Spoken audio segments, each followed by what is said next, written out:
So let me jump in. I'm going to pick on Bernadette. What do we have in common with Capuchin Monkeys? A lot of DNA. Okay, that's fair. Good looks. There you go. It's very cute, you're right. Okay. I'm going to show you something that we have in common with Capuchin Monkeys that hopefully will make you laugh a little bit.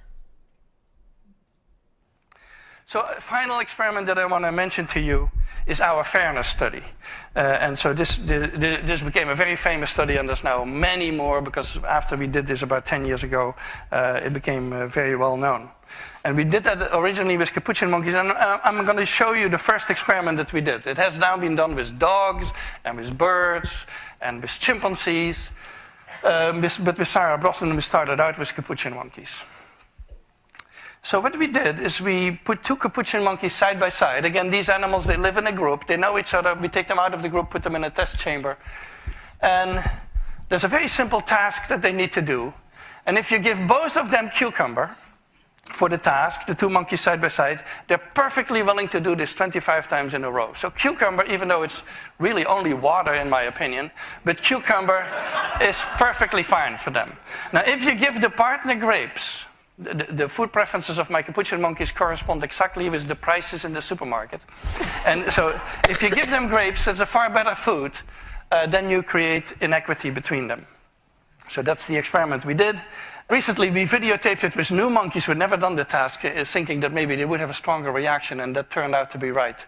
The one on the left is the monkey who gets cucumber. The one on the right is the one who gets grapes. The one who gets cucumber, note that the first piece of cucumber is perfectly fine. The first piece she eats. Then she sees the other one getting grape, and you will see what happens. So she gives a rock to us, that's the task. And we give her a piece of cucumber, and she eats it. The other one needs to give a rock to us.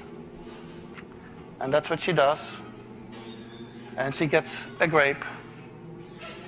And she eats it. The other one sees that. She gives a rock to us now, gets again cucumber.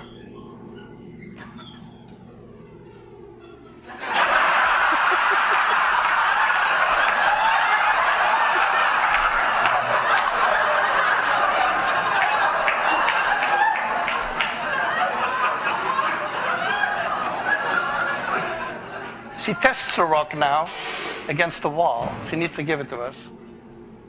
And she gets cucumber again.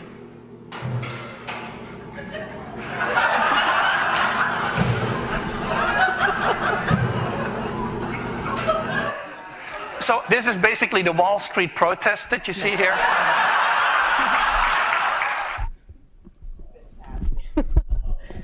So it turns out we do have DNA with Capuchin monkeys. So, just some quick news, and then I'll get into data, and I'll move rather quickly so we can get some Q&A. Came out this week, top jobs where women are outnumbered by men named John. So any Johns in here? CEO, right? Founder. And James, John, and Michael also show up in other places as opposed to women. Bible, it's a good one. I'm Catholic, don't bring it up. And I just want to talk about right away something that really frustrates me. We talk about equity as if it is a white individual's opportunity and challenge, and it is not. 3 CEOs on the Fortune 500 are black today. It's worse if you look for black women, because you won't find them. This, in and of itself, should make your stomach turn for those of us who came from America or are American, and I don't even know what the statistics look like elsewhere. And yet, you know that this movie grossed a mere heavily high amount in the box office. So it is not as if there are not black people, black producers, black directors, or black moviegoers in the world buying products from which there are very few black individuals creating. Had to bring my daughter into it, but it is really, I don't know if you have young kids, but now you don't just get asked over text to go to the prom. You have these things called a promposal. So this is my daughter getting her promposal from her boyfriend, and he says to her, this is in Stinson, I know I can be a crab, but S-E-A, see you at prom. And I thought that was cute. Not only are they a diverse couple, but this is diversity, inviting somebody to the dance, right? Inviting a diverse individual to the dance. Inclusion is actually asking those people to dance, including everybody when you're asking people to dance. And corporations are getting this wrong. Corporations are reporting, focusing, and publishing their diversity results, which is just the numbers. It doesn't matter if you just get people of color and women in the room, because it shows in many industries that people of color and women are leaving at higher rates because there's not inclusion. Diversity is counting heads, inclusion is making heads count. And I really don't think we're talking about that. And it's obviously much more difficult to measure, but it is not impossible, and I'll talk to you about companies. I'm doing some consulting for Netgear. When Patrick Lowe launched this project as a company, he said, look, this is about decision making because it's improved when you have diverse minds at the table. It's about problem solving. It's matching our customer base. It gives us tremendous buying power, and it's linked to growth. So this is not just about the right thing to do. In fact, I never start with the moral, ethical argument, even though I believe it, and I'm a recovering Catholic, so I was pounded into morality and ethics. It's about a business case. So just very quickly, you can go out and find numerous studies coming out every day around gender diverse companies, 15% more likely to outperform. Ethnically diverse companies, 35% more likely to outperform. Diversity improves performance, it improves innovation, and I'm going to make particularly the men in here wildly uncomfortable in a moment. Diverse teams, when given a task, are smarter. They perform that task with a higher level of collective intelligence. Companies with more women on the board experience higher financial performance. It pays to invest in gender diversity. Now, any of you who, I would probably guess there are not a lot of skeptics in this room. They'd probably be in the other rooms right now, but there are some world-class professors also speaking. I can keep going. The skeptics among my audiences, and I face them all the time, will say, yeah, these are correlative. You can't prove causality, to which I quote Jeffrey Sachs, who won a Nobel Prize, who says even the most rational minds, after 50 or 100 correlative studies, may start to infer causality. We can't prove causality until our N grows, and our N is not growing, the sample that we're trying to regress against. My research looks at women. If you have some women on the board or some women in leadership, the firm actually outperforms socially responsibly in environment, social, and governance. So I always say fewer CEOs, not all, but fewer CEOs tend to get carted off in handcuffs when you have some women in leadership. And the straight up argument, I could really just stop with most business minds, all economists, is to say if you employ all people in your country, your GDP goes up. And there wouldn't be a country leader in the world who doesn't want to increase GDP. Women are our market. People of color are our market. And here's what I'll embarrass you. Ian, do you know what this is? That's a breast pump setup. Did your wife use this how many years ago? She did in traffic. Yeah. Monica, did you use this actual product? While on conference calls closing deals. Woo! But how long, can I ask you how long ago you had your daughter? 100 years ago. So if you go on Amazon right now today and search breast pump, this is what you get. 100 years ago, 50 years ago, it's the same product. But I'll tell you an interesting story. IDEO partnered with a company called Willow to produce a wearable breast pump so that you actually had hands to operate your computer, talk on the phone, which we don't do anymore because we go hands-free, but 100 years ago, we didn't have that. So IDEO helped on the design. Willow was a female-founded company. Much more comfortable to wear this. And they went out for venture funding. This is a great story. The men around the room, because that's who they were pitching to, is there a sizable market for this, really? 52% of the population are women. Now, I don't know what percentage, I could research it, breastfeed or pump. I would imagine it's a super high amount of people who give their kids breast milk. And the best one, I need to go home and ask my wife about this product. I don't know if I could invest in this product. How do you think the female founder felt when this happened? 5 times. Pretty frustrated. So now I'm really going to embarrass you. And Ian, I won't call you out. Ian is my friend from 30 years in college, so I can call him out. We've been through a lot. He has a Carolina tie on because that's where we went. There's a product called Thinx that probably came out 2 years ago. It's called the period panty. Note the market, women. Pretty sizable market. So the founder had heard about the Willow story, so she went out with a different tactic to the venture capitalists to whom she pitched. Before she went in for the pitch, she gave them all Maxi Pads. Can you tell me the size relative of Maxi Pads? Just show the men in here, because they don't wear them. You. Oh, me. Yeah, I know. Do you know? No. So I'd rather ask you. Are you talking about inches or Just the, show? Oh, yeah. yeah. It's like wearing a rig in your head. So this founder went to the guys around the table and said, I need you to wear this before I give my pitch. She was much more successful in getting funding. 23andMe, female founder, just launched a new test for breast cancer genes. I'm not sure a man would have thought about this because he doesn't have breasts. It's a pretty reasonable assumption. Although the number of women who suffer from breast cancer, it's highly probable some female in his life has suffered from it. So straight up play again with innovation when you have diverse people sitting at the table. I know I gave you 2 embarrassing examples because you won't forget them, but there are a lot of other great examples out there. Women are purchasers.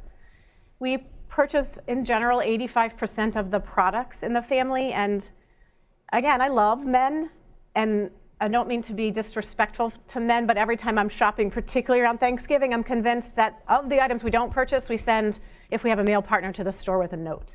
And nothing is funnier than seeing a man crouched down, looking at the shelf, FaceTiming with his female partner, saying, I don't know which product it is. What's a leak?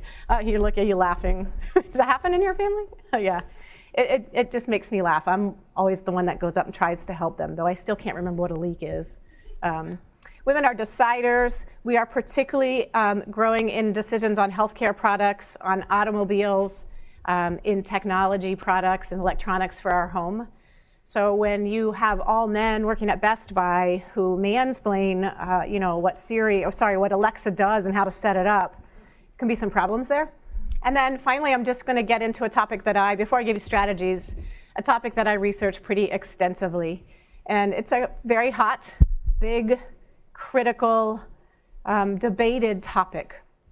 And I know you've seen this before, but I can't not use it. The Capuchin Monkeys is a new one because it shows the same thing, but out of the mouths of babes.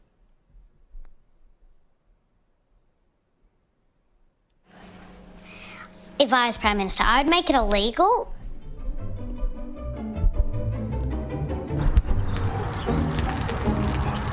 There's the wrong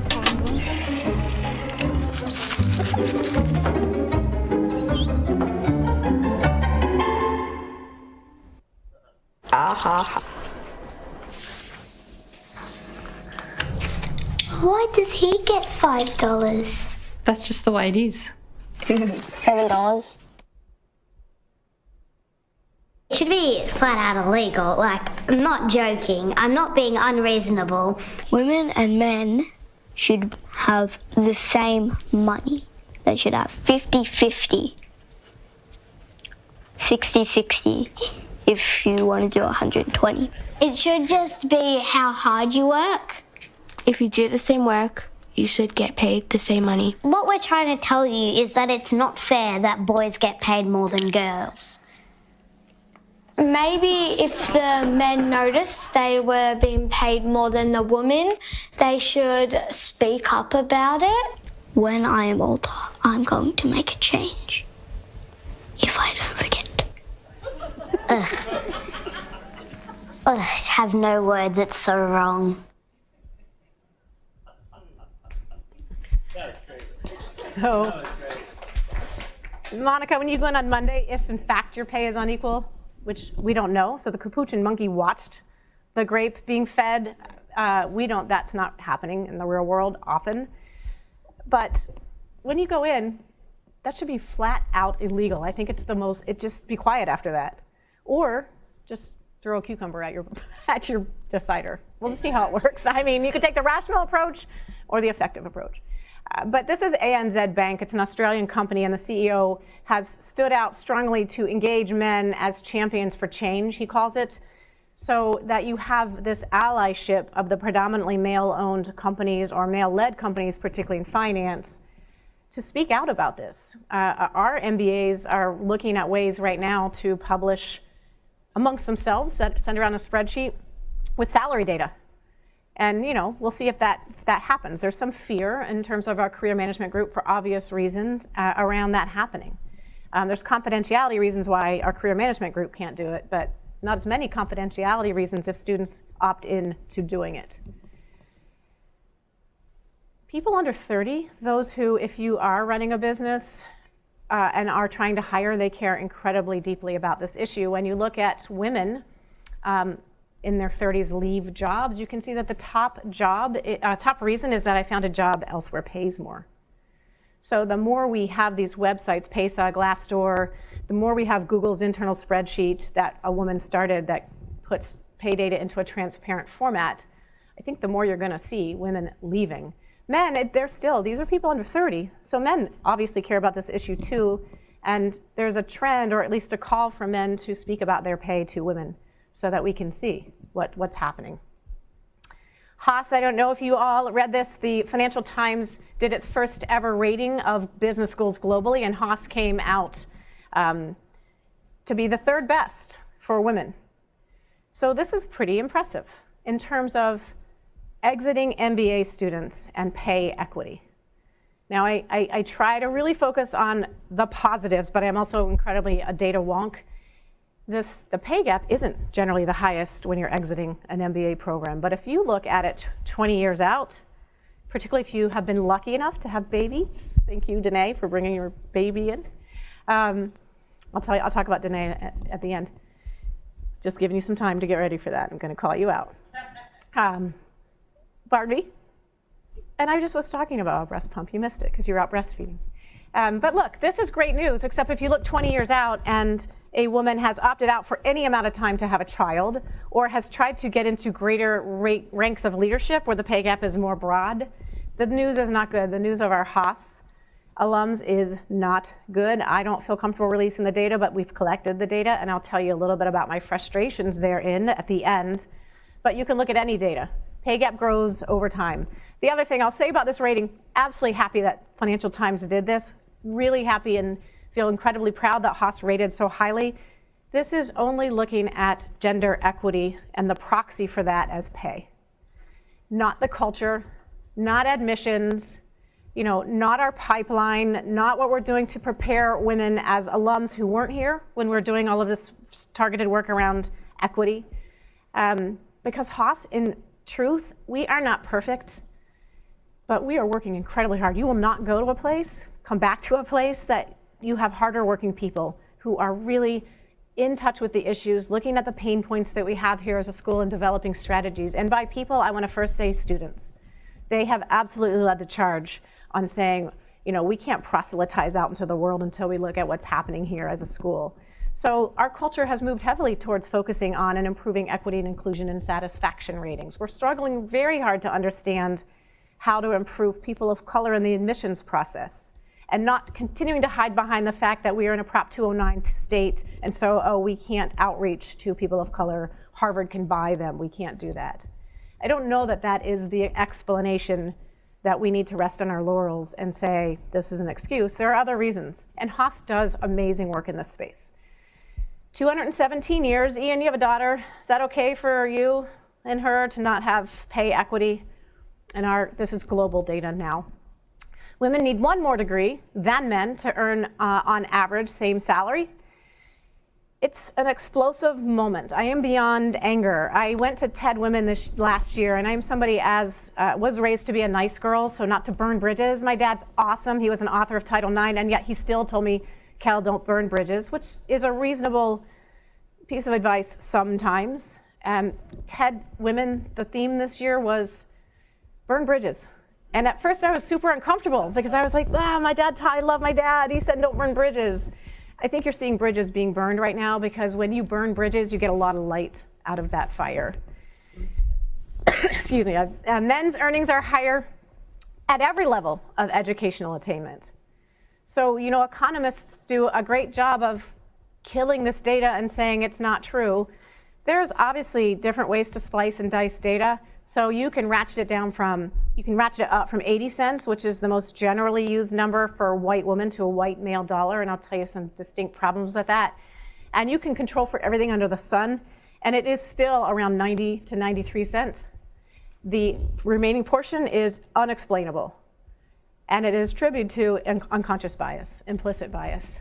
If you want to move to a state that's light green, that's the least amount of years, 21 to 40, pretty big range for a statistician, but still the least amount of time towards which we're moving to gender equity.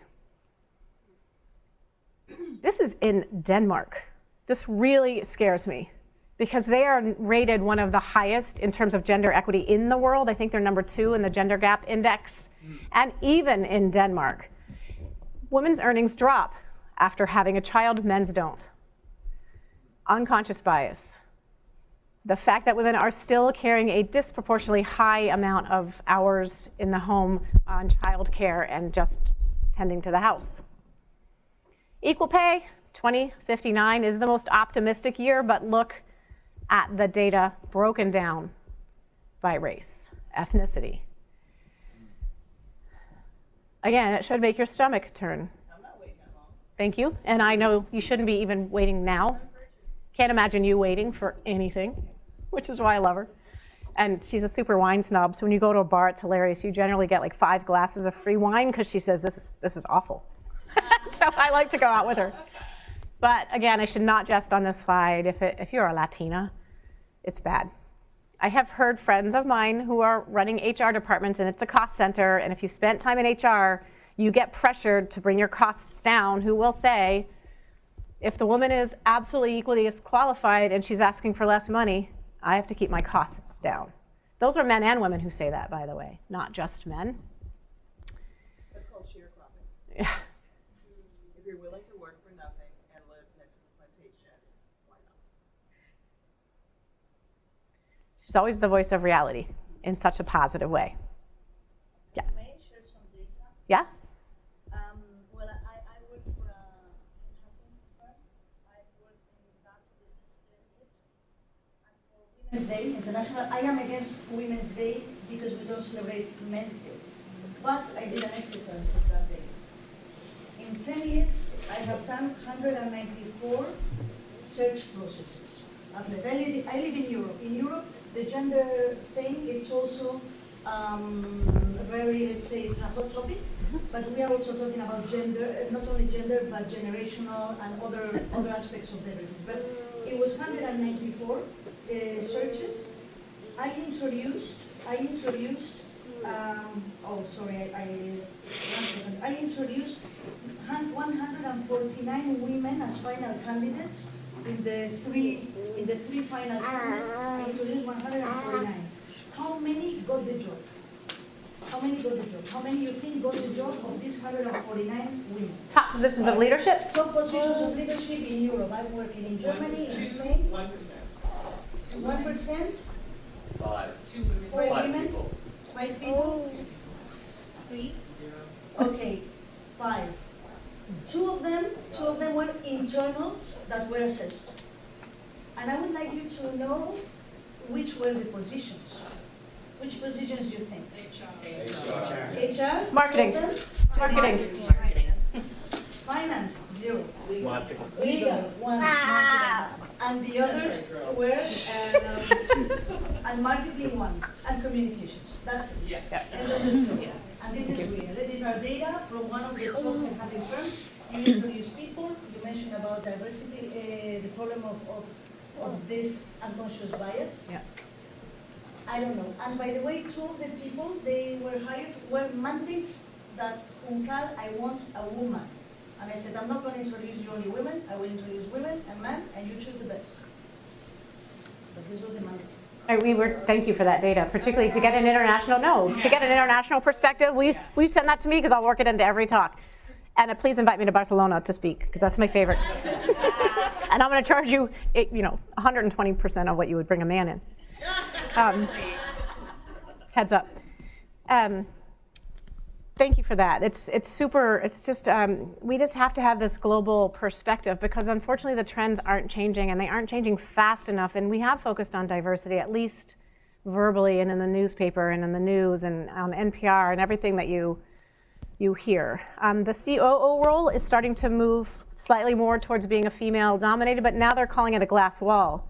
So women are glassed up in HR, in marketing, general counsel. I work with a lot of law firms, and they do these things called secondments, which is to get their employees out into an in-house position for a year.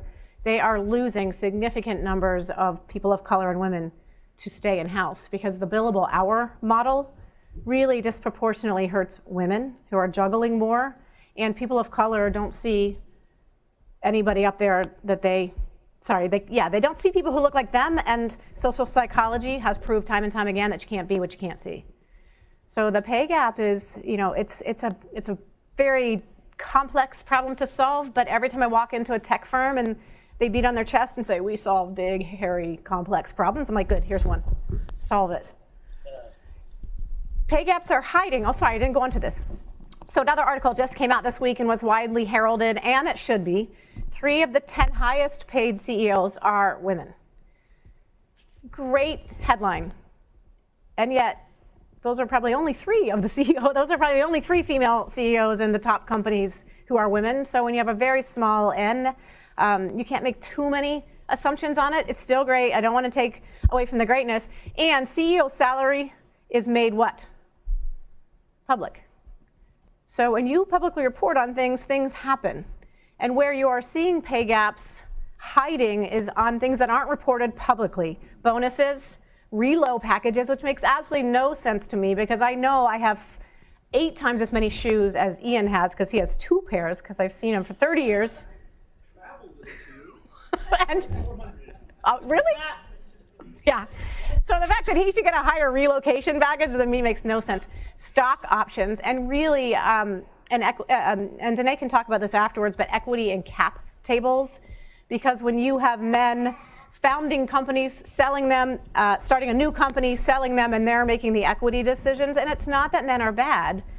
There is unconscious bias, both when you are making pay decisions to somebody with whom you really relate, and also Laura Cray, a phenomenal professor here, has extensive research on negotiations, and women are heavily penalized the more forceful they are in negotiating. They are seen as selfish and unlikable. Now, little known fact, blonde women can get away with much more aggressive negotiations because in the US, the blonde female, you want to go dye your hair, blonde women are seen as the archetypal feminine character in the US, so they can get away with, they've already been given a bye for being classically feminine, so they can act more aggressively in a positive way and get rewarded. 2 of your 3 women CEOs are blonde. Oh, interesting. And that's why Beyonce is more popular than Medea. Yep. Is Beyonce blonde? As blonde as she can be. Okay. But if she did that as a purposeful strategy, I'm very impressed. I'm going to be gray soon. I mean, it's happening. I just covered up. I'm thinking, I wonder if that works, but I'm pretty sure it's not going to work. Adobe is a company I want to give a shout out to, particularly because one of our alums, Kate Morris, who was not hired at all in diversity and inclusion, started a diversity and inclusion conference and strategy inside of Adobe. Typical Haas student. I was hired to do this, but I see a problem out here, and here's the solution. Adobe has moved to pay equity by the end of 2017 for people of color, women of color inside the firm, and men. And they committed to global pay equity by the end of this year. And in January 2018, just if any of you have spent time in India or know anything about Indian culture, they reached pay equity in India in January 2018. And that's not an easy feat by any stretch. So this is a company who's stepping out. Salesforce, Mark Benioff, I've spent some time with Mark. He's the most egotistical man ever, which is serving equity well right now because he is speaking out publicly on what he's doing, uncovering the problems inside of Salesforce, speaking out on what he's doing, and then saying, hey, all of you other tech bros, what are you doing inside of your companies? It's a $52 billion company, and he has spent money on retro paying, doing a look back. He spent $3 million. I kind of think $3 million out of a $52 billion company, it could grow. That's a pretty big spread, but he's speaking out. He's doing something. He's not getting criticized because he's wildly respected in the tech field, if not in the entire Fortune 500.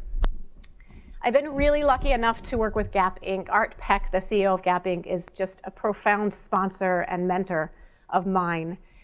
They did a pay analysis last year actually 2 years ago, where they looked back over, I think, 4 years. It was a short look. They wanted to look at pay equity inside of Gap Inc. So that's 5 brands. And by the way, 3 of the CEOs of Gap's 5 brands are run by women. Their cash cow, Old Navy, run by a woman. Their highest growth brand, along with Old Navy, Athleta, run by a woman. She's on the board for my center, which I'll tell you about in a moment. And Intermix is run by a woman. The 2 brands who have just really been pulling Gap Inc. down, Banana and Gap, the Gap brand, run by men, and the man who was running Gap brand just got fired. So it's interesting. Art Peck is committed to equity. So anyway, I was lucky enough to attend a global meeting with them and got to fly back on the Gap plane with executives, including Art.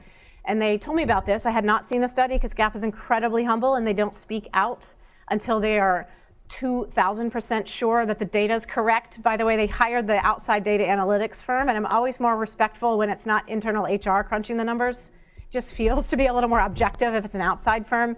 The outside firm came back and said, you're at pay equity. Gap said, no way. Go back. We're going to extend your contract to Consultant Stream. 8 months, go splice and dice the data. And they came back and said, you're at equity. And actually in Asia, women are 0.06% higher than men.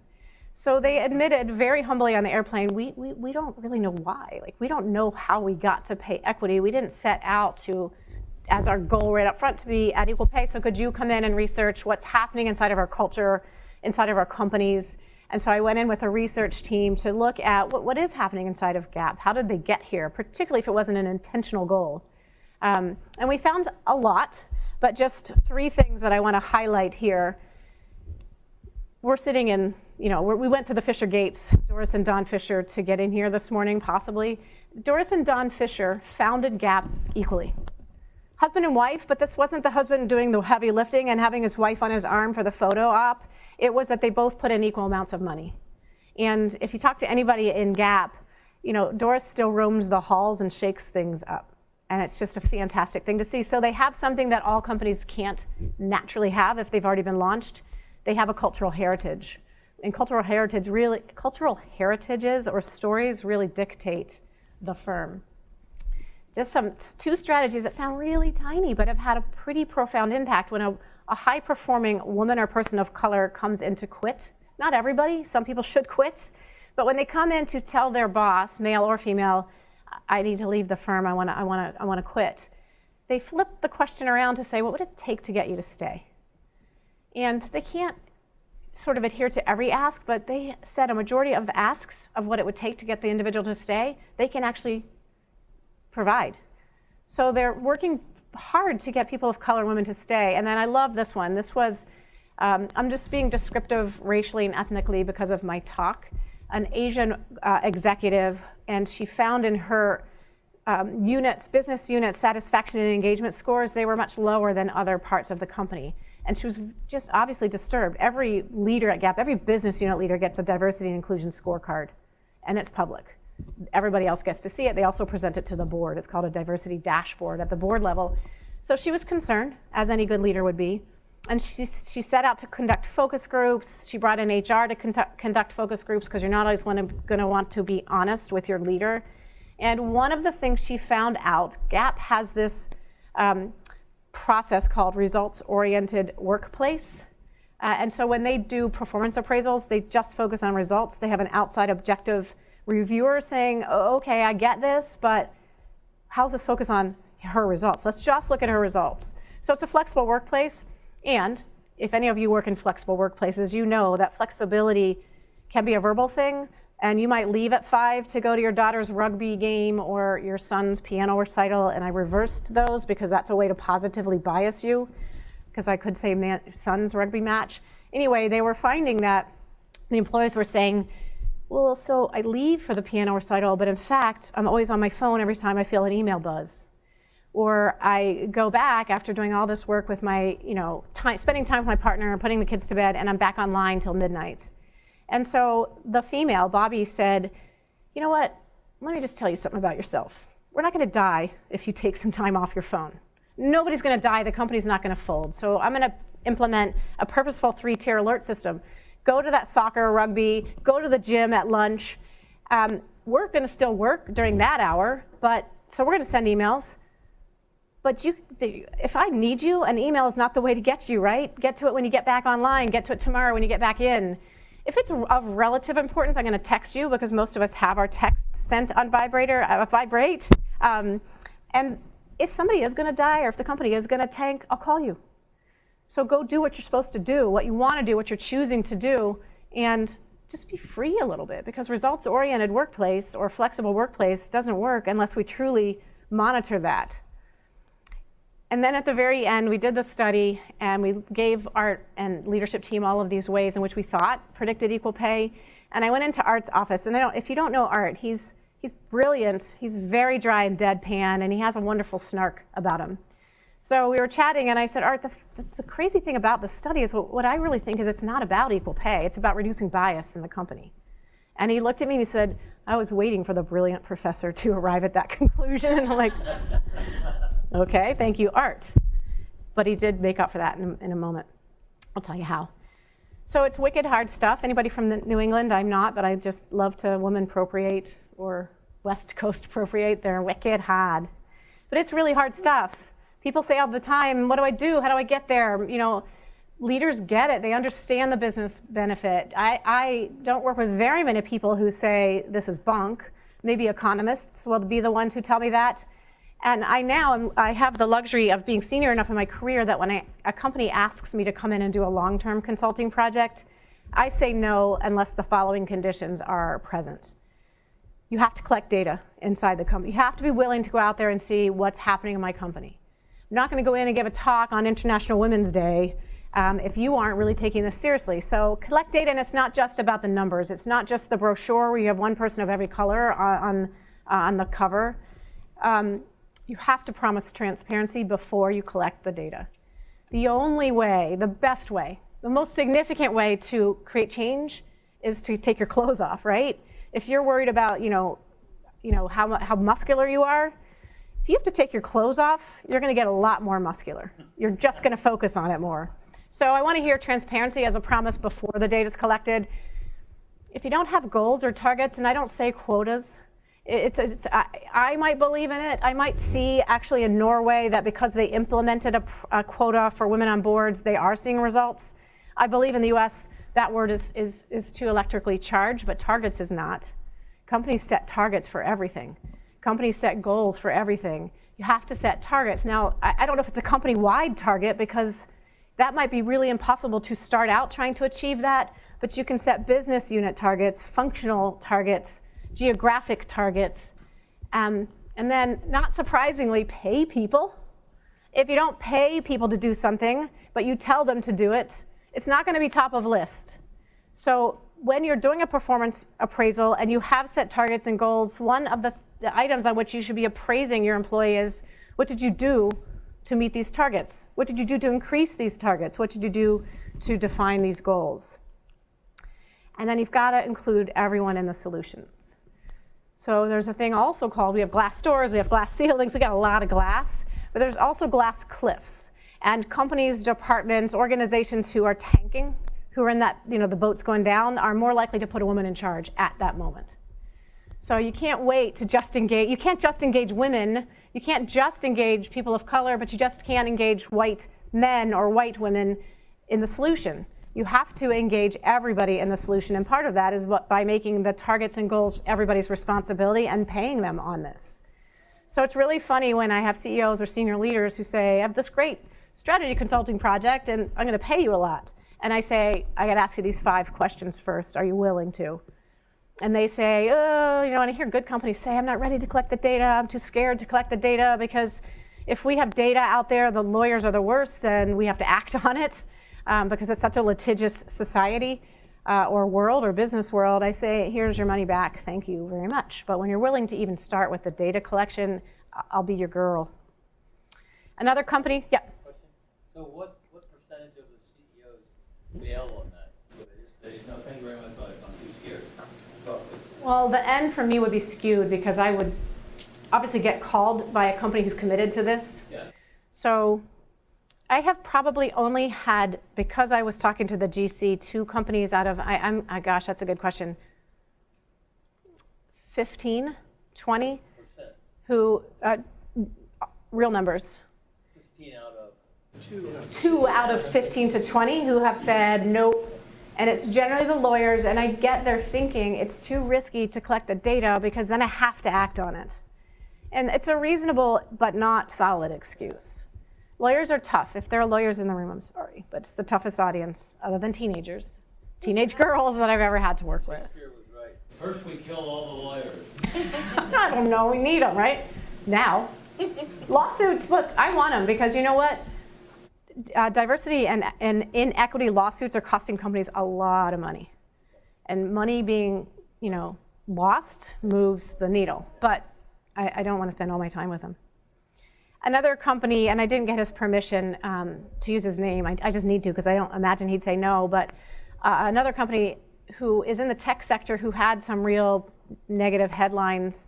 And I'll never forget when I met the CEO for the first time, he's like, come in, sit down. I need your help, I'm biased. And it was just such a great place from which to start the conversation.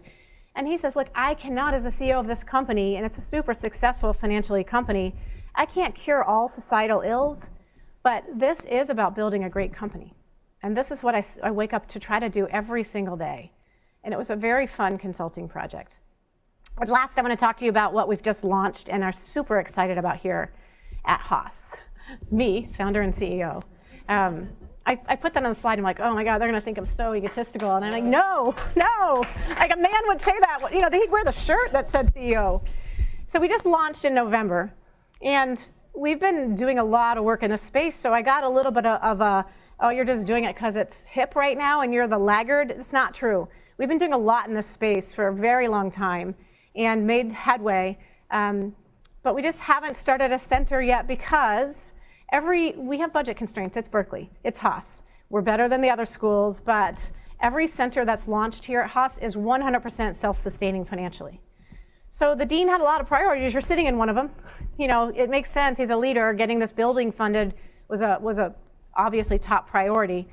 So he kind of gave us this edict and said, or this challenge and said, go out and bring in $1 million first to give me proof of concept, and then we'll look at we'll hire you. I'm already hired, but we'll pay you more. Not true. So we went out. Elizabeth's help. I don't know if you know Elizabeth Branoff, but she's in our development alumni relations office. The first thing we do, well, first of all, the first donor, a man, stepped up. Alan Spivak said, I care about this. It fits for my company. And a white man, and said, here's the first X amount of dollars, because we had a bar that they had to meet. Elizabeth's happy to tell you what that is. Then we decided to have a luncheon at the Battery, and we invited, I don't know what the original invite list, 22, and how many showed up, 21? Yeah, so that's not bad odds, right? And so we had a luncheon at the Battery. Laura Tyson spoke.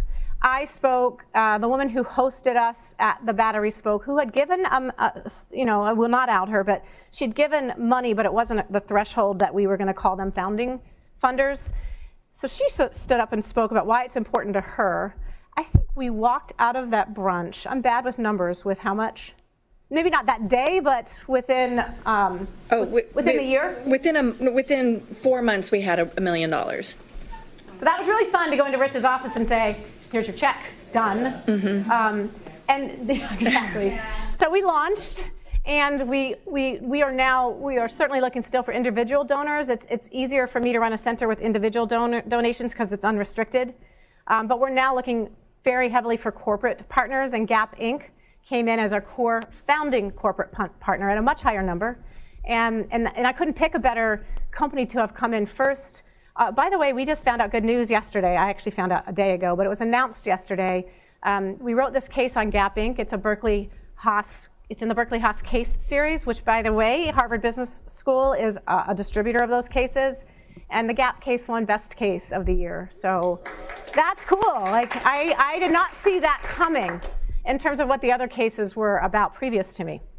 We have a really simple vision. I finally boiled it down, Elizabeth, in spin class. I have been told that my elevator pitch stinks.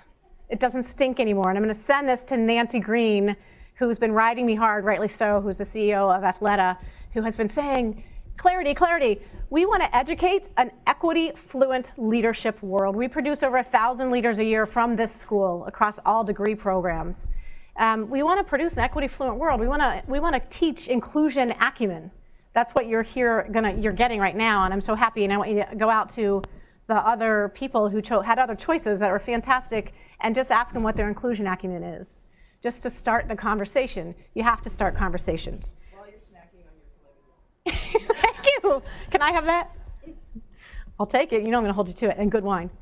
Hank Chesbro runs our Innovation Center. He's just one of my favorite people and has been relentlessly supportive of me and my work. He has an incredibly big and powerful innovation conference every year, and I keynoted at it this year. And these would not be people who would be historically focused on gender and diversity. So there's a great article that just came out about Hank Chesbro. He's a faculty member here in Innovation. So the class that he started is called Moonshots. So this article came out, and I immediately emailed him and said, Hank, how soon can you meet? Because we need a moonshot in diversity and equity. And you're the expert. You are the most Google-scholared individual in the world of innovation. Help us figure out what the moonshot is. Or even better yet, this is a moonshot class, so people aren't going in there to think they're going to hear about diversity, equity, or making the world a better place, per se. Let me come in and teach one afternoon on diversity and equity and moonshots.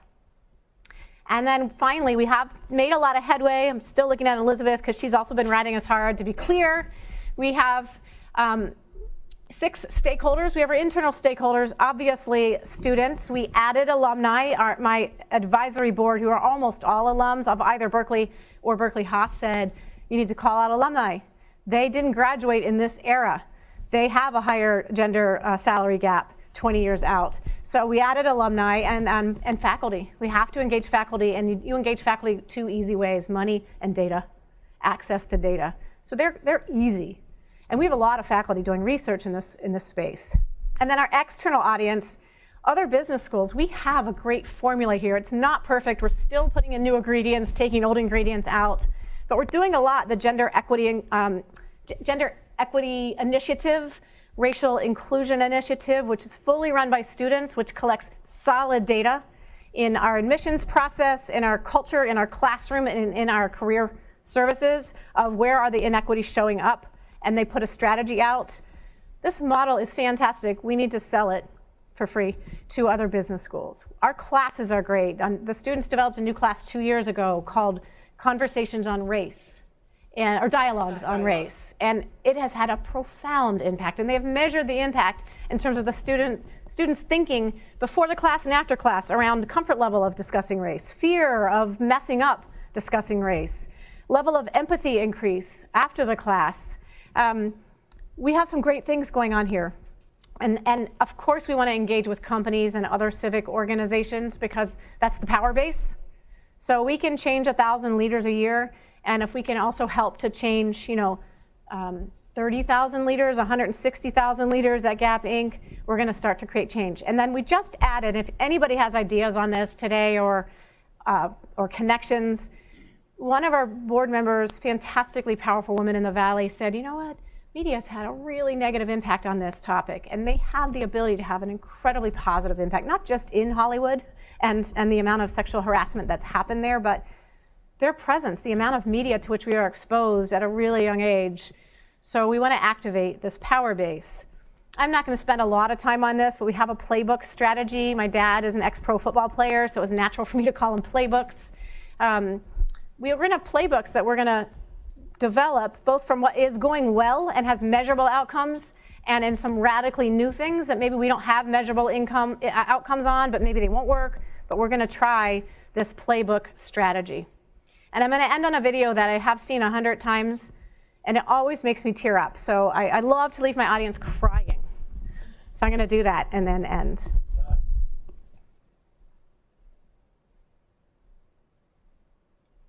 I don't know why I have to do it twice.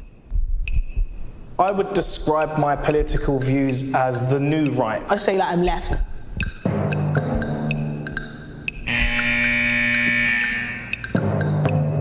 Feminism today is man-hating. I would describe myself as a feminist, 100%.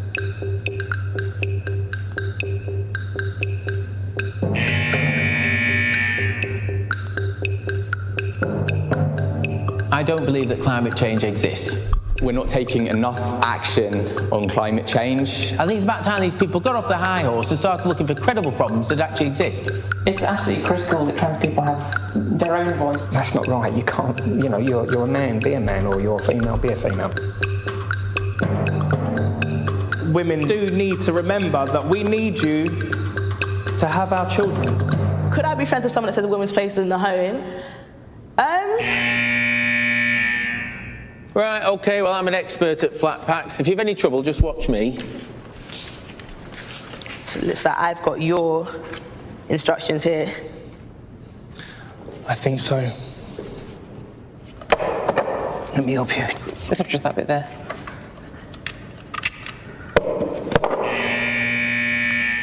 Describe what it is like to be you in 5 adjectives. Okay, frustrating. Dedicated. Opinionated. Lucky. Ambitious. Offensive. Solemn. I have ups and downs. Strong. I want to say attacked. Misunderstood. Name 3 things you and I have in common. We're both male, we're both confident, and we're both loudly spoken. We know each other better than people who've known each other for 10 minutes should. You seem quite ambitious and positive, and you've got this really, got a glow. Do you know what I'm saying? Your aura's pretty cool. I'm sensing, are you former military or something? People have said that, but there is no history. So are you then ex-military? Yeah. If you're ex-military, I'm very proud of you already. Well, so I grew up in a bit of a rough state. I've experienced homelessness. I've known what it's like to have absolutely nothing. Yeah. So yeah, I'm definitely most grateful just for life. We've only just met, but I think you're the sort of person that would listen to me and we'd have a discussion rather than argue. Yeah, you could hang out with, man. let's go. My chance. Goodness sake. You're right, mate. Fitter than I look. Perfecto. Oh yeah. There you go. So basically, I think we just built a bar. Yeah. Okay. Here, each take a bottle and place it on its corresponding markings on the bar. Attention, please now stand to watch a short film. Feminism today is definitely an excuse for misandry, man-hating. If somebody said to me that climate change is destroying the world, then I'd say that is total piffle. So transgender, it is very odd. We're not set up to understand or see things like that. I am a daughter, a wife. I am transgender. I feel like the battle for feminism definitely isn't done. The fight is never going to be over, if I'm honest with you. You now have a choice. You may go, or you can stay and discuss your differences over a beer.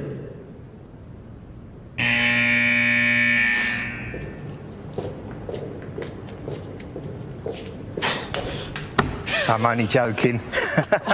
You're happy for a second then. Well, I'm having a drink. I'm having a drink. Yeah. I want to discuss. Beer. Yeah, beer and discuss. Cheers. At the end of the day, mate, About I've reaching enjoyed out to working people, with you. yeah. And you know, even if you wanted to convince people about your point, the productive thing to do would be to sit down, have a Just beer. engage. I've been brought up in a way where everything's black and white, but life isn't black and white. Yeah, I'm just me. Yeah. Smash the patriarchy. I'll give you my mobile number, you give me yours, and we'll keep in touch. I'd have to tell my girlfriend that I'll be texting another girl.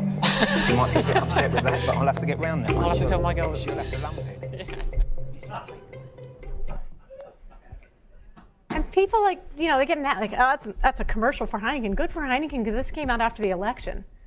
This came out at a time that this message really needed to come out, and if they're paying a lot of money to advertise on their stance, that's the best thing that could happen.